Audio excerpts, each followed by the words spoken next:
আসসালামু আলাইকুম। এটা হচ্ছে অবশেষে আমরা গণভবনের ভিতরে ঢুকে গেলাম। এটা হচ্ছে 5ই আগস্ট 2024। এই আমরা এখন গণভবনের মাঠে আছি। এই গণভবনের এই জায়গাটাতে সরকারের অনেক কবুতর, মুরগি এগুলোর খামার ছিল।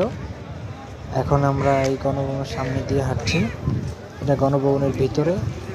এই যে এখন আপনাদেরকে দেখাচ্ছি হচ্ছে এই ভবনটাতে হচ্ছে সাবেক প্রধানমন্ত্রী শেখ হাসিনা আপা ছিলেন এবং আমরা এখন সামনের দিকে অগ্রসর হচ্ছি।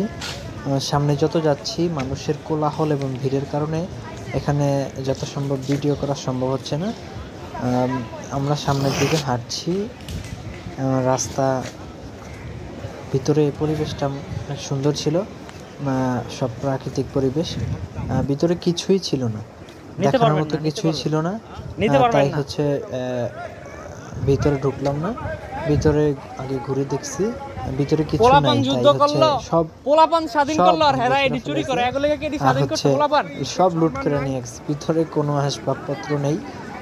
তো আমরা এখন এটার ভিতরে চারিদিকে হাঁটছি, দেখছি যে ভিতরে পরিবেশটা কিরকম।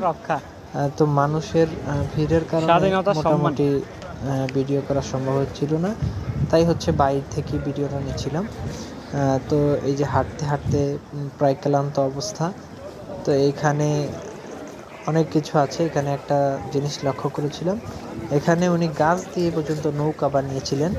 এখানে গাছ দিয়ে একটা নৌকার একটা প্রতিকৃতি ছিল, তো এটা ভিডিওতে আসে নাই। ভিতরে যে কীরকম আরাম আয়েশের ভিতরে ছিলেন তা আপনারা কল্পনাও করতে পারবেন না। ভিতরে এরকম আরাম আয়েশের ভিতরে ছিলেন। এই ভবনের 3 তলায় গেলে দেখা যায় যে কি পরিমাণ আরাম আয়েশের ভিতরে ছিলেন। তো সামনের দিকে হাঁটছি। এখানে আমরা এখন যাচ্ছি হচ্ছে এখানে একটা লেকের মতো আছে, এটার ভিতরে শেখ হাসিনা মাছ পালতে এবং এর পাশ দিয়ে কিছু গরু, ছাগল হচ্ছে মুরগির বাচ্চা এগুলো ফুটাতেন। তো এরকম একটা ইনকিউবেটর মেশিনের একটা ঘর ছিল এখানে। চারপাশে মানুষ আর মানুষ।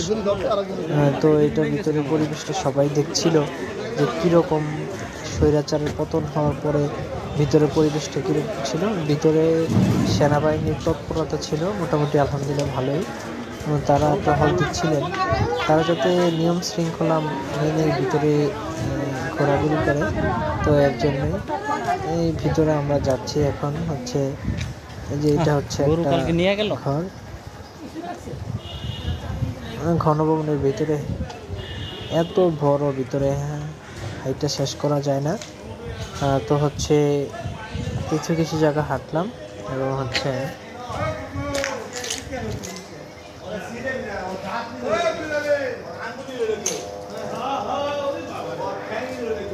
কিছু কিছু জায়গা হাঁটলাম। তারপর হচ্ছে এখানে এখানে হচ্ছে এই যে একটা কতগুলো রাখা আছে, তো দেখেন আপনারা কতগুলো মেশিন রাখা আছে এখানে। এখানে কিছুই ছিল না, গাছের ডাবগুলা পর্যন্ত সবাই পায়রা নিয়ে গেছে, এরকম একটা অবস্থা। রুমের ভিতরে কিচ্ছু ছিল না, এখানে যারা থাকতো তাদের কিচ্ছু পরিস্থিতি ছিল না, সবগুলো ভেঙে ফেলাইছে। মোটামুটি কিছুই ছিল না, সব রুমে শুধু কাগজ আর কাগজ, কাগজ ব্যতীত আর কিছুই ছিল না। তো ঠিক আছে, সবাই ভালো থাকবেন, সুস্থ থাকবেন। আসসালামু আলাইকুম।